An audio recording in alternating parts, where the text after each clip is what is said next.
Hello दोस्तों, आप सभी कैसे हैं। उम्मीद करता हूं आप सभी बहुत ही अच्छे होंगे। यदि आप भी चाहते हैं कि आपका मैथ में 70 में 70 नंबर आए तो हमारे चैनल पर नए हैं तो सब्सक्राइब कर दीजिएगा, क्योंकि मैं आप सभी को गारंटी के साथ कह रहा हूं कि मैं आपको मैथ में 70 में 70 नंबर दिलाऊंगा। बस आपको विश्वास कर मेरे चैनल से पढ़ाई करना है। यदि आपको विश्वास है मेरे पर तो मेरे चैनल से पढ़ाई करिए। मैं आपको गारंटी के साथ कह रहा हूँ कि मैं आपको 70 में 70 नंबर दिलाकर रहूँगा। अभी तो केवल हम अपना सिलेबस शुरुआत किए हैं, अभी हमारा सिलेबस कंप्लीट हो जाएगा। उसके बाद मैं आपको हर एक चैप्टर से इंपॉर्टेंट क्वेश्चन कराऊंगा जो हमारे 2025 के बोर्ड एग्जाम में आने का बहुत ही ज़्यादा चांसेस रहता है। वैसे मैं आपको प्रश्न कराऊंगा जो हमारे बोर्ड एग्जाम में आने का बहुत ही ज़्यादा चांसेस है। जब हमारे पास इंपॉर्टेंट क्वेश्चन हो जाएगा उसके बाद मैं आपको उसके बाद मैं आपको कम से कम 15 से 20 मॉडल पेपर कराऊंगा, जिससे आपकी मैथ की पूरी फुल तैयारी हो सके और आपका मैथ में 70 में 70 नंबर आ जाए। तो आइए अब हम जानते हैं कि आज की इस वीडियो में क्या पढ़ेंगे। आज की इस वीडियो में हम पढ़ेंगे क्लास 10th मैथ, जो हमारा चौथा नंबर चैप्टर है द्विघात समीकरण, उसका प्रश्नावली नंबर 4.1 का आज की इस वीडियो में दूसरा नंबर सवाल शुरू करेंगे। तो आइए अब हम चलते हैं दूसरे नंबर सवाल पर। यह हमारे पास दूसरे का पहला नंबर सवाल है और दूसरा नंबर सवाल हमसे कह रहा था कि निम्न स्थितियों को द्विघात समीकरण के रूप में निरूपित कीजिए। और यह हमारे पास दूसरे का पहला नंबर सवाल है। तो इसको हम सॉल्व कैसे करेंगे, तो आइए अब हम इसे सॉल्व करते हैं। तो हमें क्या करना होगा, सबसे पहले तो क्वेश्चन को पढ़ लेते हैं। क्या हमसे क्वेश्चन कह रहा है, तो कह रहा है कि एक आयताकार भूखंड का क्षेत्रफल 528 मीटर स्क्वायर है और क्षेत्र की लंबाई चौड़ाई के दुगुने से एक अधिक है, तो भूखंड की लंबाई और चौड़ाई ज्ञात कीजिए। तो हमें इसमें कह रहा है कि भूखंड की लंबाई और चौड़ाई ज्ञात करने के लिए कह रहा है और हमें एक आयताकार भूखंड दे दिया गया है और उसका जो क्षेत्रफल है वो कितना है, 528 है। तो हम यहाँ पर एक आयताकार भूखंड बना लेते हैं। यह हमारे पास एक आयताकार भूखंड है और इसका जो क्षेत्रफल है वो कितना है, 528 मीटर स्क्वायर है। ये हो गया इसका जो क्षेत्रफल है, मतलब आयताकार भूखंड का जो क्षेत्रफल है वो कितना है, 528 मीटर स्क्वायर है। ये हो गया। अब हमसे कह रहा है कि क्षेत्र की लंबाई चौड़ाई के 2 गुने से 1 अधिक है। तो हम यहाँ पर मान लेते हैं कि माना जो आयताकार की जो चौड़ाई है, ये जो चौड़ाई है वो मान लेते हैं कि जो चौड़ाई है वह x मीटर है। मान लेते हैं कि इसकी जो चौड़ाई है वह x है। तो यहाँ पर लिख दे रहे हैं कि चौड़ाई, माना चौड़ाई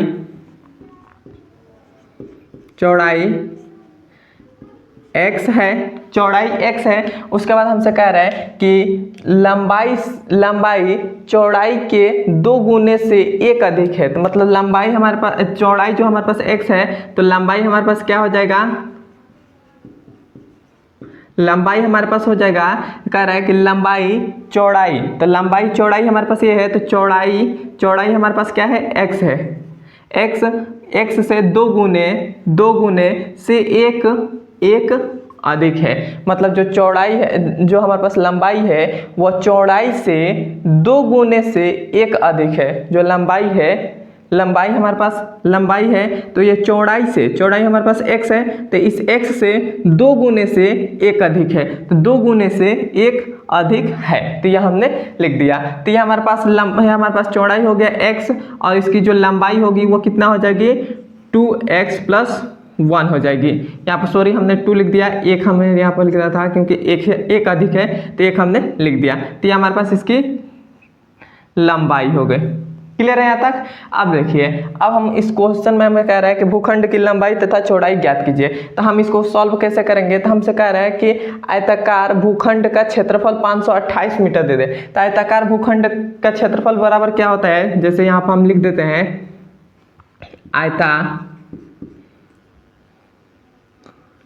आयताकार भूखंड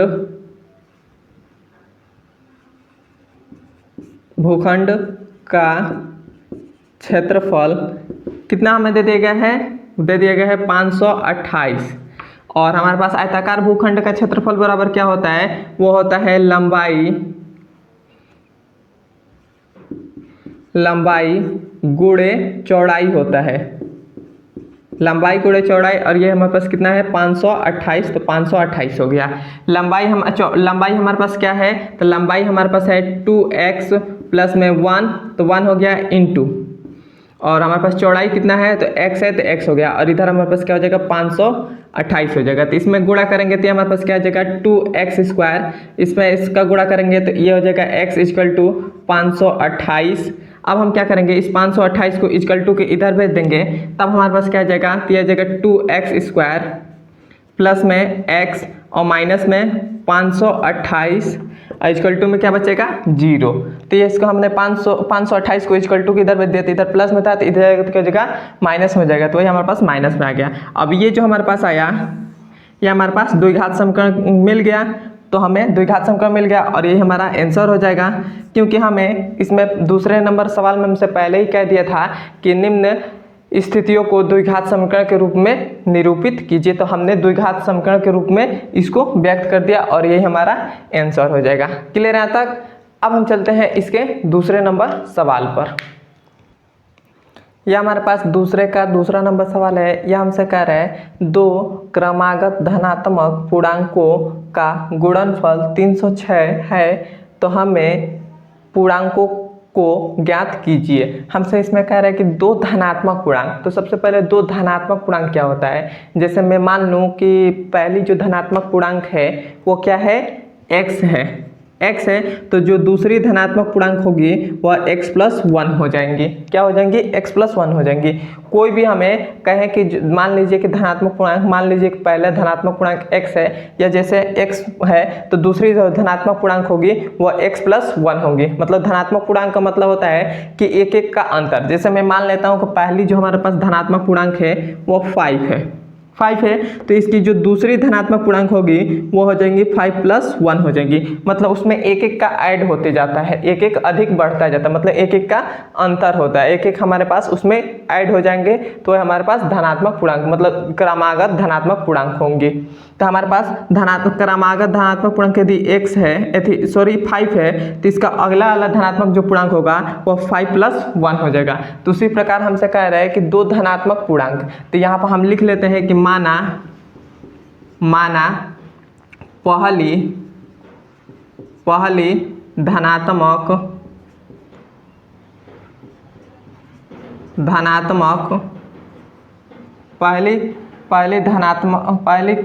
पहली धनात्मक पूर्णांक x तथा दूसरी धनात्मक पूर्णांक क्या हो जाएंगी, x+1 हो जाएंगी। क्लियर है यहाँ तक? मान लिया है कि हमारे पास पहली जो धनात्मक पूर्णांक x है, तो दूसरी जो धनात्मक पूर्णांक होगी वह x+1 हो जाएंगी। क्लियर है? अब हमसे कह रहा है कि दो क्रमागत धनात्मक पूर्णांकों का गुणनफल 306 है, तो इन दोनों का गुणनफल हमारे पास कितना है, 306 दे दिया गया है। तो यहाँ पर क्या हो जाएगा, x और x+1, और इन दोनों का गुणनफल हमारे पास कितना दे दिया गया है, 306, तो 306 हो गया। तो x का x में करेंगे तो x², x का 1 में गुणा करेंगे तो 1 हो जाएगा, x हो जाएगा। इक्वल टू में इधर क्या हो जाएगा 306 को इक्वल टू के इधर भेजेंगे तो x² प्लस में x और माइनस का 306 और इक्वल टू के इधर चला गया तो इधर क्या बचेगा 0, तो 0 हो गया। इक्वल टू के इधर गया 306, तो इधर प्लस में था तो इधर जाएगा तो माइनस में आ गया। तो हमारे पास क्या आ गया, द्विघात समीकरण आ गया और ये हमारा आंसर हो जाएगा। हमसे दूसरे नंबर में सवाल में कह दिया था कि द्विघात समीकरण के रूप में व्यक्त कीजिए, निरूपित कीजिए, तो हमने निरूपित कर दिया और ये हमारा आंसर हो जाएगा। क्लियर है तक? अब हम चलते हैं इसके तीसरे नंबर सवाल पर। यह हमारे पास दूसरे का तीसरा नंबर सवाल है। यह हमसे कह रहा है रोहन की माँ उससे 26 वर्ष बड़ी है, उसकी आयु का गुणनफल अब से 3 वर्ष पश्चात 360 हो जाएगी। हमें रोहन की वर्तमान आयु ज्ञात करनी है। तो हम इसको सॉल्व कैसे करेंगे, तो जब भी आपके पास वर्तमान आयु वाले क्वेश्चन आ जाए तो उसको हमें आपको बहुत ही एक आसान तरीका बता रहा हूँ, उस तरीके से आप करेंगे तो आपका कभी भी वर्तमान आयु वाले सवाल कभी भी गलत नहीं होंगे। तो पहले जिस तरह बता रहा हूँ उसको आप सॉल्व कर लेते हैं तो आपको बहुत ही आसानी से आपको समझ आ जाएगा और आपको कभी भी इस टाइप से। यह हमारे पास दूसरे का तीसरा नंबर सवाल है। यह हमसे कह रहा है रोहन की माँ उससे 26 वर्ष बड़ी है, उसकी आयु का गुणनफल अब से 3 वर्ष पश्चात 360 हो जाएगी, हमें रोहन की वर्तमान आयु ज्ञात करनी है। तो जब भी हमें वर्तमान आयु वाले क्वेश्चन दे दे, वर्तमान आयु वाले क्वेश्चन दे दे, तो मैं आपको एक बहुत ही बेस्ट तरीका बता रहा हूँ। यदि आप उस तरीके से सवाल को सॉल्व करते हैं वर्तमान आयु वाले, तो आपको कभी भी उस टाइप से दिक्कत नहीं होगी। ताइए मैं उस तरीकों को बताता हूँ किस तरीके से। सबसे पहले तो इसमें 2 व्यक्ति की बात करेगा, कौन कौन से। एक तो इसमें क्या है, रोहन और उसकी माँ का क्या है। तो यहाँ पर हम लिख लेते हैं पहले वाला जो क्या है उसको हम यहाँ पर लिख लेते हैं। तो यहाँ पर लिख लेंगे रोहन, और इसके जस्ट नीचे लिखेंगे दूसरी व्यक्ति के बाद क्या है, मतलब उसकी माँ। तो यहाँ पर लिख लेते हैं कि माँ, या लिख लेते हैं रोहन की माँ, रोहन की माँ, रोहन की माँ। अब हम इसे एक लाइन खींच देंगे और इसके इन दोनों के थोड़े से बगल में और थोड़ा ऊपर में हम यहाँ पे लिख लेंगे वर्तमान आयु। वर्तमान आयु लिख लिए, ये हो गया। अब हम इसके बगल में क्या लिखेंगे, अब हमें इसमें क्वेश्चन में एक खास बात दिया होगा। क्या खास बात दिया होगा, कह रहे हैं कि 3 वर्ष पश्चात। इसमें देखिए ये इसमें एक खास बात दिया है। क्या दिया है कि 3 वर्ष पश्चात। 3 वर्ष पश्चात मतलब यहाँ पर हमारे पास 3 वर्ष पश्चात दिया था, हम यहाँ पर लिख लेंगे 3 वर्ष पश्चात, 3 वर्ष पश्चात 3 वर्ष पश्चात हो गया। अब हम इसको थोड़ा सा इस टाइप से हम कर लेंगे। अब देखिए, अब हम यहाँ पर अज्यूम करेंगे कि रोहन का जो वर्तमान आयु है वो क्या है, x वर्ष है, x वर्ष है। और उसकी माँ की जो आयु होगी वह रोहन की, इसमें कह रहा है कि रोहन की माँ की उससे 26 वर्ष बड़ी है। तो रोहन की वर्तमान आयु x वर्ष है, तो उसकी माँ की कितनी हो जाएंगी, वो हो जाएंगी x प्लस 26 वर्ष हो जाएंगी, 26 वर्ष हो जाएंगे। क्योंकि हमें कहा है कि रोहन की माँ उससे 26 वर्ष बड़ी है। तो रोहन की वर्तमान आयु x वर्ष है, तो उसकी माँ की कितने हो जाएगी, x प्लस 26 वर्ष हो जाएंगी। तो ये हमारे पास हो गया। उसके बाद कह रहा है कि 3 वर्ष पश्चात। तो आज रोहन का वर्तमान आयु क्या है, x। तो 3 वर्ष पश्चात कितना हो जाएगा, x प्लस 3 हो जाएगा, x प्लस 3 हो जाएगा। और रोहन की माँ की आयु कितनी है, मतलब रोहन की माँ की अभी आयु, वर्तमान आयु कितनी है, x प्लस 26 वर्ष। तो उसकी 3 वर्ष पश्चात कितना हो जाएंगी, वो हो जाएंगे x प्लस 26 और इसमें प्लस और ऐड हो जाएगा 3। तो ये हमारे पास हो जाएगा। पश्चात का मतलब जैसे होता है कि आज आप 15 साल के हैं, तो आज आप 15 साल के हैं, तो 3 वर्ष पश्चात मतलब इसमें 3 और ऐड हो जाएगा, 3 और ऐड हो जाएगा। तो इसमें आप कितने साल के हो जाएंगे, 15 और 3 कितना हो जाएगा, 18। तो आप कितने वर्ष के हो जाएंगे, 18 वर्ष के हो जाएंगे। उसी प्रकार ये हमारे पास है, रोहन जो है वह x वर्ष का है, तो 3 वर्ष पश्चात कितना हो जाएगा, x प्लस 3 हो जाएगा। और उसकी माँ कितनी वर्ष की है, तो x प्लस 26 वर्ष। तो 3 वर्ष बाद कितने हो जाएंगे, x प्लस 26 प्लस में 3 और ऐड कर देंगे। तो ये हमारे पास टोटल कितना हो जाएगा, 26 और 3 को जोड़ेंगे तो हमारे पास टोटल 29 हो जाएगा। तो यहाँ पर हम डायरेक्ट लिख दे रहे हैं कि 29 हो जाएगा। क्लियर है यहाँ तक। अब देखिए, अब हमसे कह रहा है कि उनकी आयु का गुणनफल, मतलब हमसे कह रहा है कि 3 वर्ष पश्चात में कह रहा है कि 3 वर्ष पश्चात में उनकी आयु का गुणनफल है वह 360 है, 360 है। तो यहाँ पर हमारे पास इसमें की बात कर रहे हैं, इसमें बात कर रहा है कि 3 वर्ष पश्चात। तो इन दोनों का गुणनफल, मतलब इन दोनों का गुणनफल कितना है, 360 है। तो यहाँ पर हम लिख लेते हैं कि पहले तो रोहन के वर्तमान x प्लस 3 और इसके हमारे पास हो जाएगा x प्लस 29 और इक्वल टू में कितना है, 360। तो 360 हो गया। क्लियर है यहाँ तक। क्योंकि हमें इसमें कहा है कि उनकी आयु का गुणनफल अब से 3 वर्ष पश्चात 360 है, 360 हो जाएगी। तो उसी प्रकार हमने इसको लिख दिया। अब हम इसका गुणा कर लेंगे, तो x का x में गुणा करेंगे तो ये हो जाएगा x स्क्वायर, x का 29 में गुणा करेंगे तो ये हो जाएगा प्लस का 29x हो जाएगा। फिर से x का 3 में गुणा 3 का x में गुणा करेंगे तो हमारे पास हो जाएगा 3x, और 3 का 29 में गुणा करेंगे तो हमारे पास कितना हो जाएगा। अब हम 29 का 3 में गुणा करेंगे तो 29 तिया कितना हो जाएगा, 87 हो जाएगा। तो यह हो जाएगा 29 तिया 87, और इक्वल टू में हमारे पास क्या है, ये हमारे पास 306 है, 360 है तो 360 हो गया। अब देखिए अब हम क्या करेंगे, इस 360 को इक्वल टू के इधर भेज रहे हैं, और ये हमारे पास 29x है और प्लस का 30x है, 3x है, तो इन दोनों को ऐड कर देंगे तो ये हमारे पास कितना हो जाएगा, ये हमारे पास हो जाएगा एक्स स्क्वायर प्लस में 29x और 3x कितना हो जाएगा 32x, और ये हमारे पास इक्वल टू के इधर आ जाएगा तो ये हमारे पास प्लस में 87 है तो 87 हो गया, और ये हमारे पास इधर जाएगा तो माइनस का 360 हो जाएगा, और इक्वल टू में क्या बचेगा, 0 बचेगा।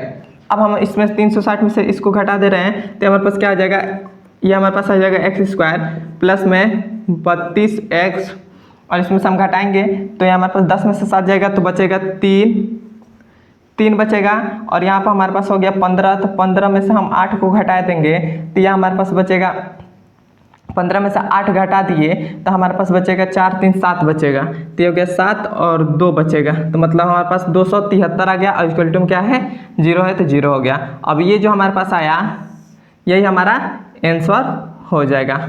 क्लियर है, यहाँ तक हमने द्विघात समीकरण के रूप में व्यक्त कर दिया और ये हमारा आंसर हो जाएगा। अब हम चलते हैं इसके चौथे नंबर सवाल पर। यह हमारे पास दूसरे का चौथा नंबर सवाल है। ये सवाल है बहुत ही ज़्यादा इम्पोर्टेंट है। यह सवाल हमसे कह रहा है, एक रेलगाड़ी 480 किलोमीटर की दूरी समान चाल से तय करती है। यदि इसकी चाल 8 किलोमीटर पर आवर कम होती तो वह उसी दूरी को तय करने में 3 घंटे अधिक लेती। हमें रेलगाड़ी की चाल ज्ञात कीजिए। तो जो हमें कहा है उसको पहले हम मान लेते हैं कि इसमें रेलगाड़ी की जो चाल है वह x है, मतलब इसमें हमें रेलगाड़ी की जो चाल है वह हमें नहीं दिया है। तो हम यहाँ पर मान लेते हैं कि रेलगाड़ी की जो चाल है, यहाँ पर लिखते हैं माना रेलगाड़ी की चाल। तो रेलगाड़ी की जो चाल है वो हम मान ले रहे हैं कि x किलोमीटर पर आवर है, यह हमने मान लिया। तब रेलगाड़ी की जो चाल है वो x किलोमीटर पर आवर है, तो इसका कुछ समय भी लग रहा होगा, तो हम इसका पहले समय निकाल लेते हैं। तो हम यहाँ पर लिखेंगे समय। तो समय बराबर क्या होता है, वो होता है दूरी बटा में होता है चाल। तो दूरी बटा चाल हो गया। अब हम दूरी को t से प्रदर्शित करते हैं तो t हो गया। अब हमारे पास दूरी कितना है, तो दूरी हमारे पास कितना है 480, तो ये हो जाएगा 480, और चाल हमने कितना माना है चाल, तो हमारे पास चाल कितना है x है, तो x और ये हो जाएगा किलोमीटर पर आवर हो जाएगा। क्या हमारे पास हो गया। अब हम फिर से कह रहे हैं कि इसी चाल को 8 किलोमीटर पर आवर कम कर दें, मतलब इस चाल में हम 8 किलोमीटर पर आवर कम कर दें तो उसी दूरी को तय करने में वह 3 घंटे अधिक लेती है। तो यहाँ पर लिख दे रहे हैं फिर से द्वितीय शर्त में चाल हमारे पास कितना है, तो वह x है। तो x में से यदि हम 8 कम कर दे रहे हैं तो उस दूरी को तय करने में कितना लग रहा है, 3 घंटे अधिक लग रहा है। तो हमारे पास दूरी में से 8 कम कर देती है, हो जाएगा किलोमीटर पर आवर हो जाएगा। ये हमारे पास हो गया। तो ये हमारे पास फिर से चाल निकला है, तो फिर से अब हम समय निकालेंगे, इसका भी समय निकालेंगे। तो समय कैसे निकालेंगे, तो इसका जो हमारे पास समय है उसमें से 3 घंटे अधिक लेती है। तो यहाँ पर हमारे पास क्या हो जाएगा, समय बराबर क्या हो जाएगा, मतलब हमारे पास यदि इस चाल के हम जो समय निकाल रहे हैं तो वो हमारे पास इतना समय निकल रहा है। तो अब हमने इसमें से 8 मतलब जो चाल है उसमें से हम 8 किलोमीटर पर आवर कम कर दिए, तो उसी दूरी को तय करने में 3 घंटे अधिक लगाती है। तो हम इसमें 3 घंटे अधिक जोड़ देंगे, तो इसका हमारे पास t है, तो ये हो जाएगा t और प्लस में 3 हो जाएगा। तो हमारे पास समय बराबर क्या होता है, वो हो जाएगा दूरी बटा चाल, और t हमारे पास कितना है, तो वह है 480 बटा में क्या है x, तो x और इसमें प्लस में 3 ऐड कर देंगे, तो ये हमारे पास हो गया। अब देखिए अब हमारे पास दूरी कितना है, तो दूरी हमारे पास वही है, तो ये हमारे पास हो जाएगा दूरी 480, तो ये हो गया 480, और चाल हमारे पास कितना है, तो चाल हमारे पास ये हो जाएगा, तो ये हो जाएगा x माइनस का 8, और ये हमारे पास 480 बटा में x है, तो हमने क्या किया, इक्वल टू के इधर भेज दिया। तो ये हमारे पास इधर प्लस में है तो इधर आएगा तो माइनस में हो जाएगा, तो हो जाएगा 480 बटा में x हो जाएगा। इक्वल टू के इधर क्या बच रहा है, तो ये केवल 3 बच रहा है, तो 3 हो गया। क्लियर है यहाँ तक। अब देखिए, अब यहाँ हमारे पास इस 480 कॉमन आ रहा है, तो हम यहाँ से 480 कॉमन ले ले रहे हैं। 480 हमने कॉमन ले लिया, तब देखिए हमारे पास क्या बच रहा है, ये हमारे पास बच रहा है 1 बटा में हो जाएगा x माइनस 8, और यहाँ पर माइनस है तो माइनस, यहाँ पर हो जाएगा 1 और यहाँ पर क्या हो जाएगा x, और इक्वल टू में क्या है 3 है, तो 3 हो गया। क्लियर है यहाँ तक। अब देखिए, अब यहाँ से आगे थोड़ा सा सॉल्व करेंगे, तो हम क्या कर रहे हैं, इन दोनों का एलसीएम ले ले रहे हैं। तो हम इन दोनों का एलसीएम लेंगे तो ये हमारे पास 480 है, तो ये हो जाएगा 480, और इन दोनों का एलसीएम ले लिए तो हमारे पास हो जाएगा x, और ये हो जाएगा x माइनस 8 हो जाएगा। ये हो जाएगा x से मतलब x माइनस 8 से x माइनस 8 कट जाएगा, तो ये x जाकर ऊपर इसमें गुणा करेगा तो ये हो जाएगा x, और यहाँ पर माइनस है तो माइनस हो जाएगा, और x से x कट जाएगा तो ये हमारे पास 8x माइनस 8 जाकर ऊपर गुणा करके तो 8 माइनस 8 हो जाएगा, और ये हमारे पास इधर इक्वल टू में 3 है तो 3 हो गया, और इसको इस बड़ा ब्रैकेट से बंद कर दिए। क्लियर है यहाँ तक। अब हम क्या करेंगे, अब हम इस वाले पूरे पद को दिए हमारे पास जो गुणा में इक्वल टू के इधर भेज दे रहे हैं, तो इधर हमारे पास क्या बचेगा, ये हो जाएगा 480, ये हमारे पास क्या है, ये हमारे पास x है, तो x और माइनस x में गुणा करेगा तो ये हो जाएगा माइनस x, और माइनस माइनस प्लस, और 8 है तो 8 हो जाएगा, और इधर क्या बचेगा 3, और ये हमारे पास जब इधर जाएगा तो ये हो जाएगा x, और x माइनस 8 हो जाएगा। क्लियर है यहाँ तक। थोड़ा सा मैं देख ले रहा हूँ कि यहाँ तक दिखाई दे रहा है कि नहीं।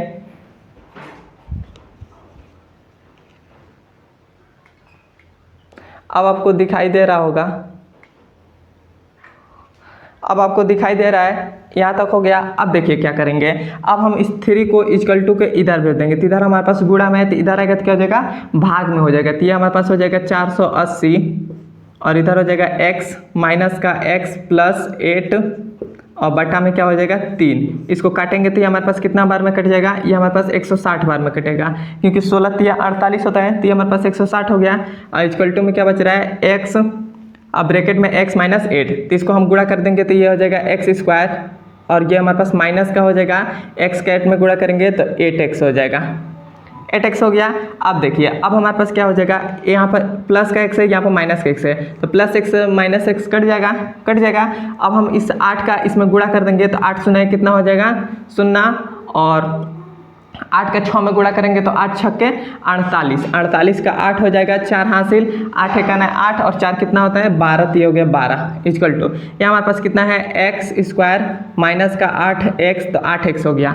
अब हम इस 1280 को इक्वल टू के इधर भेज दे रहे हैं, तो हमारे पास हो जाएगा x स्क्वायर माइनस का 8x, और ये हमारे पास इक्वल टू के इधर आएगा तो 1280 हो जाएगा, और इक्वल टू में 0 हो जाएगा। अब ये जो हमारे पास आया,